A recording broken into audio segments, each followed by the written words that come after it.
Bonjour à tous. Aujourd'hui, je voulais parler un peu avec vous de ce temps de vide, ce fameux temps de néant qui arrive régulièrement pour certains en tout cas. Et comme vous le savez, comme j'aime bien vous partager ce que j'expérimente et ce que je finis par conscientiser au bout d'un moment, je veux vous parler de ces fameux temps d'attente comme ça et de vide. Et qu'est-ce qu'il veut dire et comment on les surmonte et qu'est-ce qu'on a à en tirer de bon en fait finalement. Parce qu'en effet, comme vous l'avez compris, moi, ces temps de néant et de vide, je les ai vécus régulièrement là depuis quelques années. Voilà, de manière, voilà, ça s'arrête, ça revient, ça s'arrête, ça revient. Je t'avouerai que ça m'a énormément, décontenancée, les premières fois parce que c'est pas du tout ce que j'ai l'habitude de vivre. D'habitude, j'ai la enfin voilà, tout ce que je sais, c'est que je vais mettre en place un projet ou mettre en place quelque chose, avancer, construire, machin. Et là, c'est comme si dans les énergies, l'univers m'a dit: «Non, tu vas pas du tout continuer pareil». Parce que toutes ces énergies de contrôle, de peur, qui génèrent de l'impulsivité, de l'impatience et de l'agressivité, je pense que vous voyez un petit peu de quoi je parle si vous êtes concerné. En fait, c'est des énergies de peur et de contrôle et de je veux alors c'est pas je maîtrise la situation, c'est je veux contrôler tout le monde pour que les choses se passent comme je veux, parce que j'ai trop peur sinon qu'il se passe rien, au final. Donc et en fait, plus on fait ça et pire c'est. Et surtout, pour certaines personnes comme moi, c'est vraiment comme si on nous demande de, voilà, de switcher et de laisser tomber en fait cette énergie qui en fait prend de la place, nous met pas bien. C'est pas forcément, ça donne pas forcément le meilleur de nous-mêmes quand on fait ça. C'est comme si on se fait vraiment pas confiance. Au fond, ça veut dire je pense que je vaux vraiment pas grand-chose, donc il faut que j'insiste ma race pour avoir quelque chose. Donc c'est pas cool. En fait, en vrai, c'est pas s'honorer, en fait, que de réagir avec autant d'agressivité quand les choses ne se passent pas quand on a envie qu'elles se passent, vous voyez? C'est comme si, voilà, on se crachait sur nous-mêmes. Dans l'énergie, en fait, ça donne ça, même si nous, on n'en a pas conscience parce que, on a toujours fait comme ça. Mais c'est pas parce qu'on a toujours fait quelque chose que c'est bien de continuer à le faire, hein. Et donc du coup, dans ces temps d'arrêt, qui peuvent être dus à plein de raisons, ça peut être, un accident, un arrêt maladie, un job qui s'arrête, un projet sur lequel on s'est carrément investi et bam, au moment de le faire, paf, ça se casse la figure. En tout cas, un événement de la vie qui fait que, tout d'un coup, on avait un truc bien prévu qui remplissait notre planning jusque-là et tout est remis en question, on ne peut plus faire comme on faisait. Et en fait, c'est un peu ça, en l'occurrence, que on essaie de nous faire comprendre. C'est si on ne te stoppe pas, tu vas continuer à faire comme tu as eu l'habitude de faire et donc à ne pas t'honorer, si on revient ouais, à ce que je disais au début, et à ne pas te valoriser, à ne pas te rendre service. Donc du coup, on va t'imposer un temps d'arrêt pour que tu puisses un peu prendre du recul sur cette manière de fonctionner qui est quand même pas terrible. On va t'inviter à essayer de voir les choses autrement. Ça peut être suite à ça, ça peut être aussi un temps en fait qui va être un temps de guérison parce qu'il vient de se passer quelque chose de fort. Je sais pas, voilà, si on a divorcé de quelqu'un ou il s'est passé un événement qui nous a heurté profondément, etc. Une embrouille avec quelqu'un qui nous touche, etc. Et des fois, ça nous a tellement heurté que on a besoin d'un temps, en fait, en vrai. On aurait besoin d'un temps de guérison et de cicatrisation pour aller un peu apaiser en fait ces énergies et mettre comme un petit penchement tous les jours, prendre soin de ça voilà, pour guérir tout simplement. Donc ça peut être pour ça peut être aussi parce qu'il y a un projet finalement dont on a plus ou moins conscience qui est en gestation et qui demande, comme une grossesse, hein, pour les femmes, vous savez ce que c'est, en tout cas celles qui ont eu des enfants, que en fait cette gestation, elle nécessite d'être concentrée en fait sur l'intériorité de ce projet et aller voilà, le nourrir de l'intérieur, en prendre soin pour le faire grandir et pour qu'il puisse naître ou qu'il puisse exister en fait. Donc des fois, il y a voilà, ce fameux temps de gestation qui peut être nécessaire. Ça peut être aussi un temps de repos et de récupération après une période où on a été mis à mal, où on n'a même pas conscience des fois qu'on s'est surdonné. Moi, ça m'est arrivé par exemple après des années de boulot acharné où j'ai pas eu le temps franchement de lever la tête et de voir ce qui se passait. je me rendais même pas compte de mon état d'épuisement et paf, voilà, une période de vide et de néant proposée par la vie. Et je me suis aperçue que je pouvais dormir mais des heures, mais pas possible. J'étais dans un état de fatigue incommensurable.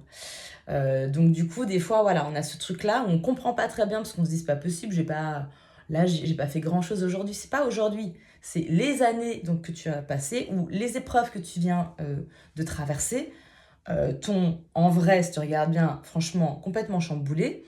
Et là, en fait, oui, on te propose en fait un temps d'arrêt pour que tu récupères. Donc même si toi, tu le vois pas comme une opportunité, ton corps, lui, par exemple, il peut le voir comme un truc vraiment très bien, tu vois. Parce que c'est vrai que dans ces moments-là, c'est plutôt notre mental qui est actif et qui est là, mais c'est pas possible, allez, enchaîne, vas-y, fais quelque chose, etc. Sauf que, comme je vous dis, et moi pour l'avoir expérimenté, plus j'insiste dans ces moments-là, plus je mets la pression pour qu'un truc arrive, pour faire avancer un dossier par exemple, un truc comme ça, pire c'est. C'est-à-dire qu'au bout d'un moment, la personne, l'interlocuteur, elle en peut plus de mes mails, elle en peut plus de mes coups de fil, elle finit par même pas me répondre tellement, genre dès qu'elle voit mon nom, ça lui hérisse le poil. Et en fait, au lieu de faire avancer le truc, je le cristallise, vous voyez. Et plein de fois, il m'est arrivé d'avoir des longs temps d'arrêt comme ça, où du coup, je peux pester pendant un bon moment, mais tout d'un coup, paf, il y a un énorme truc qui va m'arriver. En 3 jours, je vais trouver un appart que je vais acheter direct. Bam. Enfin voilà, je vous donne un exemple comme ça, mais un gros truc qui va, en fait, c'est comme si c'était en gestation sans même que que j'en ai conscience, et que ce temps d'arrêt a permis de mûrir l'information, et que le temps où c'est arrivé, j'étais prête. Ça, je pouvais vivre ce projet, en fait. Ça y est, sans même en avoir conscience. En fait, il y a vraiment quelque chose à aller un peu honorer, même si c'est, comme je vous dis, voilà, je suis la première à le dire, vraiment, c'est pas simple quand on a eu l'habitude d'être dans, voilà, le contrôle, la peur, l'agressivité.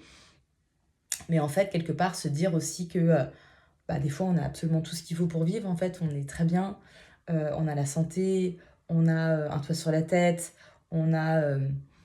je reviens à ça parce qu'en effet, j'avais une discussion avec une amie sur ce sujet-là, mais c'est vrai que des fois, nous, en Occident, on a une tendance à se prendre la tête, en fait, sur des trucs parce qu'on a une forme d'exigence vis-à-vis de nous-mêmes sur, attends, j'ai ça, il me faut ça, et maintenant que j'ai ça, il me faut ça. Et c'est vrai que quand on voyage un peu de par le monde, on s'aperçoit que déjà, tout ce qu'on a, c'est quand même un truc de ouf, déjà, et que comment c'est possible qu'on soit pas satisfait, déjà, en ayant ne serait-ce que le minimum syndical pour vivre correctement. Quand on a ça, déjà, on devrait... Enfin voilà, moi des fois j'ai envie de me gifler parce que des fois je me dis mais c'est pas possible d'être dans cette perpétuelle besoin d'en faire plus alors que ce que j'ai c'est déjà ouf en soi. Et vous voyez, des fois il y a ce truc aussi qui est que tant qu'on n'a pas accepté et honoré et été en gratitude quelque part vis-à-vis de ce qu'on possède déjà à l'instant T, quand on est perpétuellement dans ce que je veux c'est encore après, ça s'arrête jamais. Et des fois, la life, elle nous met un peu un coup de pied dans la fourmilière. Elle dit stop, tu vas regarder un peu ce que tu as, tu vas kiffer un peu ta life. Parce que déjà, ce que tu as eu, c'est grâce à toi. Tu vas honorer justement, c'est toujours ce mot, mais honorer tout ce que tu as pu mettre en place de là où tu viens. Et moi, c'est souvent ça que je fais avec les gens que je coach, c'est de se rappeler, en fait, de là où tu viens et déjà là où tu es aujourd'hui. Parce que des fois, on s'en rend pas compte tellement on est dans ce truc de jamais s'arrêter à vouloir toujours plus. Mais déjà, quand on mesure le temps et, et tout ce qu'on a parcouru en 2 ans, 3 ans, 4 ans, des fois, on s'aperçoit que, putain, mais en 4 ans, j'ai changé de vie, quoi. J'ai changé de ville, j'ai déménagé, j'ai changé de boulot, j'ai changé de mec, j'ai changé de pote, j'ai eu un enfant, j'en sais rien, mais ça peut être... j'ai traversé le monde, enfin, des fois, on est vraiment, franchement, pas sympa avec nous-mêmes, en fait. C'est pour ça que dans ces temps d'arrêt qui sont, franchement, voilà, je le redis, inconfortables, même si, il faut se le dire, des fois, c'est très compliqué d'accepter parce qu'on a l'impression qu'on a une forme d'inutilité à la société. On a l'impression de se dire, mais à quoi je sers, en fait, puisque je suis là, ça va, mais je n'ai pas l'impression de participer à quelque chose de grand. Je n'ai pas l'impression... Enfin, voilà, je ne suis pas pleine de projets, pleine d'activités sur... Et en vrai, il y a de quoi quand même remplir les journées. Mais voilà, et je voulais vraiment faire un petit peu cette vidéo pour rappeler à quel point ce temps d'arrêt, on doit le prendre, on doit accepter de le prendre pour soi comme un cadeau en fait. Comme un cadeau qui vient aussi nous permettre de prendre du recul et de voir en effet tout ce qu'on a et de permettre aussi voilà, de respecter tout ce qu'on a mis en place et de se respecter soi en ayant des fois une attitude un peu plus temporisée et un peu plus équilibrée dans le fait de revenir dans son équilibre et de pas toujours chercher à tout forcer, tout insister et tout mendier quelque part parce que finalement, est-ce qu'on pourrait pas fonctionner différemment et apprendre à laisser un peu le flot de la vie tout en sachant de temps en temps faire le petit rappel sur quelque chose quand on sent que c'est nécessaire, mais sans être dans une énergie lourde où on insiste, où on impose, où on force, parce que, ben, comme je vous dis, finalement, apprendre, enfin moi je sais que c'est quelque chose vers laquelle je tends de plus en plus, maintenant que je prends de l'âge, faut se le dire, peut-être c'est la sagesse, c'est d'être dans une forme de présence assez légère, si vous voulez, c'est-à-dire d'être là, vraiment là, d'avoir une présence agréable, nourrissante pour les autres, une écoute, et en même temps une forme de légèreté dans le sens où je ne vais pas mettre des attentes énormes sur les gens et je ne vais pas non plus prendre des énormes responsabilités vis-à-vis d'eux, plus que ce qu'ils sont capables de prendre pour eux-mêmes, vous voyez. C'est vraiment trouver un espèce, enfin voilà, c'est toujours moi mon point de, enfin voilà, mon kiff dans la vie, le point d'équilibre, voilà, la voie du milieu, comme on appelle ça en fait dans le taoïsme, qui est vraiment quelque chose que je pratique de plus en plus, comme je vous le dis, et qui permet en fait d'essayer de justement de jauger un peu là j'observe, là j'actionne, mais j'actionne d'une manière qui va être impactante, sans être lourde, vous voyez, qui va permettre de faire avancer les choses sans être dans je force, j'insiste, j'impose, vous voyez, toute cette énergie en fait où on est là en fait, et comme je vous dis derrière, qui veut en fait dire, en fait inconsciemment, c'est comme si on passait le message de j'ai vraiment peur d'être une grosse merde, je pense pas que je vaille la peine, donc je vais en faire des caisses en fait pour que ça arrive. C'est pas très cool déjà, comme je vous dis, vis-à-vis de soi-même, et la personne qui reçoit ça, elle se dit ah, ok, bah, elle est con en fait de pas, enfin voilà, de se voir avec si peu de valeur, et bon bah je vais lui rendre service, mais c'est pas forcément fait sur un pied d'égalité. Et voilà, je trouve que dans cette espèce d'être dans des échanges où on arrive un peu plus à apprendre à écouter les autres sans être voilà, dans un truc lourd ou comme je vous dis insistant, en donnant un peu de soi mais sans imposer, voilà, trouver ce juste milieu dans notre écoute, dans notre présence aux autres, et même dans nos interactions, dans les mots qu'on utilise aussi, dans le ton qu'on utilise pour se faire entendre. Et voilà, quand on a eu pendant très longtemps euh, cette énergie de peur, en fait, de contrôle et de je lâche pas l'affaire, bah, en tout cas, quand il y a des moments propices, comme pouvait l'être, hein, d'ailleurs, le Covid nous a énormément enseigné, en fait, exactement sur ces choses-là, en nous disant, alors, on avait d'un côté une grosse énergie de peur dans la société de on va tous être contaminés, vous allez tous mourir, ça va être horrible, c'est l'hécatombe mondiale, protégez-vous les uns des autres, on va tous se contaminer. Et d'un autre côté, il y a eu un espèce de repli obligatoire sur soi, un temps d'arrêt imposé par la vie. Et comme je vous dis, bah moi, je le mesurerai à partir de là. Parce que, en tout cas, dans mon cas à moi, c'est depuis cette période-là que tout d'un coup, ces temps d'arrêt ont commencé à se mettre de plus en plus dans ma vie. Et pour autant, en vrai, depuis 5 ans, il s'est passé 1 milliard de choses dans ma life. Donc, j'ai jamais autant fait de choses finalement, j'ai jamais vécu de aussi gros changements. Mais sans rien, sans du tout m'agiter. Donc c'est ça qui m'a perturbée pendant longtemps, genre, ah mais c'est bizarre, j'ai pas besoin d'en faire des caisses, et en fait il se passe des grandes choses quand même. Ok, parce qu'il suffit que je donne mon intention d'une manière juste, fermement, avec une intention claire, euh, et en fait ça prend pas, c'est plus ma responsabilité. Mais en fait c'est un nouveau fonctionnement. Et j'ai l'impression que voilà, on peut être nombreux à vivre des espèces de purification à l'intérieur où on va nous demander d'apprendre à lâcher prise. En effet, le lâcher prise, ça ne veut pas dire rien faire, ça veut dire faire confiance, se faire confiance.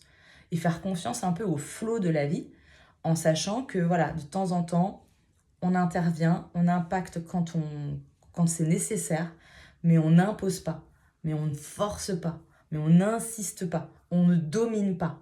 On est aussi dans ces énergies justement de sortir du dominant-dominé, on est dans le consentement, enfin voilà, toutes ces nouvelles données dans lesquelles on baigne depuis quelques années, c'est comme si on doit apprendre à les ingérer et à modifier plein de petits comportements qu'on pouvait avoir vis-à-vis de nous-mêmes et vis-à-vis des autres, et qui nous permettent en fait d'aborder la vie avec absolument un autre fonctionnement. Et du coup, d'accepter pour ceux à qui ça arrive, d'avoir ces instants et ces moments de néant et de vide, en ayant au fur et à mesure de plus en plus confiance sur le fait qu'en fait c'est plutôt bon signe.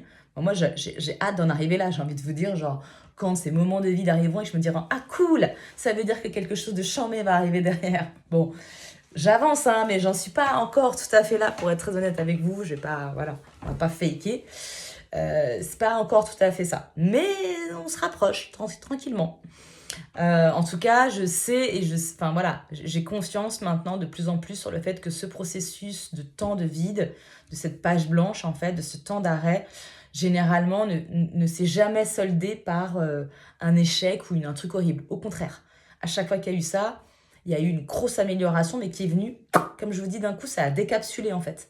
Ce qui est très bizarre, c'est-à-dire qu'il peut y avoir 3 mois, il se passe rien, et tout d'un coup, en 3 jours, il y a un énorme changement de vie qui se met en place que limite, j'avais absolument rien fait pour que ça arrive, quoi. Donc voilà, au fur et à mesure, ça m'a, comme je dis, fait comprendre, et c'est pour ça que je le partage avec vous, la notion de, ok, quand il y a ces temps d'arrêt, quand il y a ces temps de vide, en fait, il est vraiment question d'aller creuser sous la surface de la Terre et aller préparer, en fait, dans l'invisible, la gestation justement d'une nouvelle manière peut-être de fonctionner. Et des fois, on ne sait pas très bien ce que ça va donner. Est-ce que ça va être un grand arbre, un grand chêne? Est-ce que ça va être un petit coquelicot? En fait, on ne sait pas. On en est au niveau des racines sous terre. Et voilà. Et on y va, et on arbore, et on arrose, et on prépare le terrain pour que, à un moment, ça va sortir de terre. Et ça va prendre la forme que ça va prendre. Quelque part, on n'a pas trop de maîtrise non plus là-dessus. Tout ce qu'on sait, c'est que nous, on a pris soin voilà, que les racines soient bien ancrées en terre et qu'elles puissent donner lieu à quelque chose qui va tenir, qui va être stable, qui va être équilibré. Donc voilà, là où on peut mettre notre énergie, en fait, pour accompagner voilà, ces moments un peu de calme et de vide, et arriver du mieux que possible à les honorer, parce qu'en faisant ça, c'est comme si on s'honore nous aussi, et comment on se donne aussi voilà, de la valeur, on se redonne un peu nos lettres de noblesse, en disant c'est pas parce que je m'agite pas dans tous les sens que ma vie n'a pas d'utilité en fait, c'est pas parce que j'en fais pas 14 000 que, voilà, que je n'ai pas le droit d'être là tout simplement, parce que voilà, c'est un droit hein, à la vie, on a tous, on est tous, c'est gratuit, entre guillemets, et si on est tous là, c'est bien parce qu'on a le droit d'être là, en fait. Ce droit-là, il est donné dès la naissance, j'ai envie de dire, et c'est à vie. Donc, on ne pourra pas revenir dessus, il n'y a pas besoin de faire des choses pour avoir le droit d'être vivant, en fait. Vous voyez, c'est plutôt, voilà, remercier le fait que, cool, on m'a donné cette vie, et si je veux faire 1 milliard de choses, c'est cool. Si là, pour le moment, ça marche pas, je dois accepter en fait cette espèce de flot d'impermanence de la vie où ça monte, ça descend, ça s'active, ça se calme. Et voilà, et quelque part me laisser un petit peu porter voilà, tout en maîtrisant autour les choses qui sont importantes pour moi, garder toujours ce centre, mais en suivant la vague, vous voyez.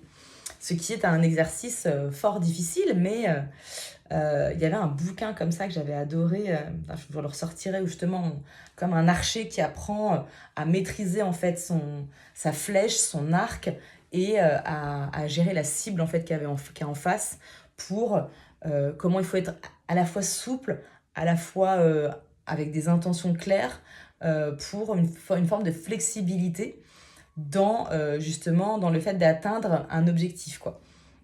Donc, c'est un peu, voilà, cette espèce d'équilibre entre intention, action et flexibilité et flow de la vie qu'on doit réussir à trouver au fur et à mesure.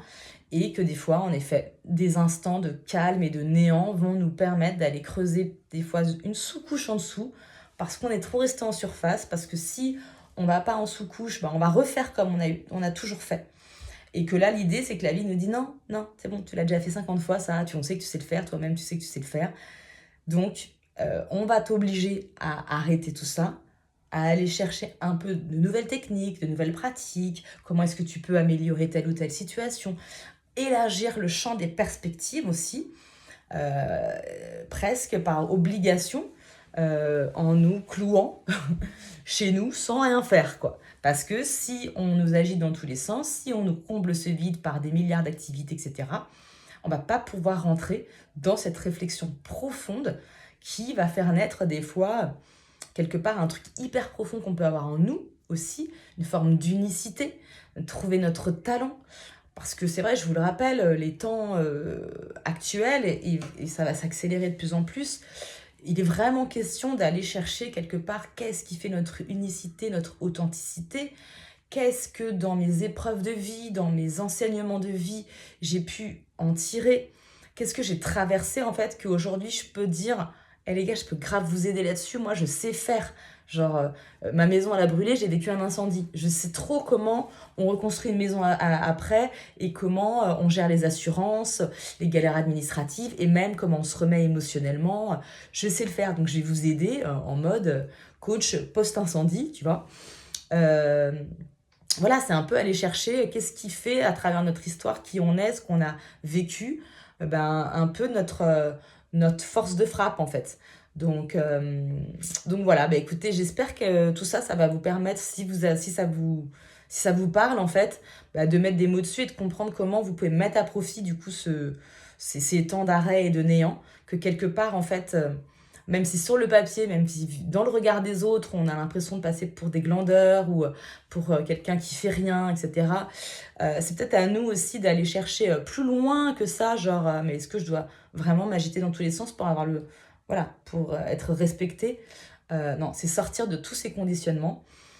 Et comme je vous dis, les temps à venir vont être de plus en plus challengeants là-dessus, sur comment on va chercher les parts en nous, voilà, qui sont un peu authentiques, comment est-ce qu'on peut les mettre à profit du monde dans lequel on est, comment est-ce qu'on doit oser être nous-mêmes, oser se montrer, en fait. Voilà, il y a plein de choses comme ça sur lesquelles, vous inquiétez pas, voilà, c'est vraiment mes sujets, j'adore ça, donc je continuerai à vous faire d'autres vidéos sur ce genre de sujet pour vous accompagner à comprendre un petit peu les énergies qui nous suivent sur les temps à venir. Et en attendant, si vous avez besoin de consultations privées, n'hésitez pas à aller sur mon site www.geraldinecanis.com, je vous mets le lien en dessous de la vidéo. Vous retrouverez les formules, etc. et comment je peux vous accompagner pour retrouver votre équilibre dans toute situation. Voilà, à bientôt, ciao ciao.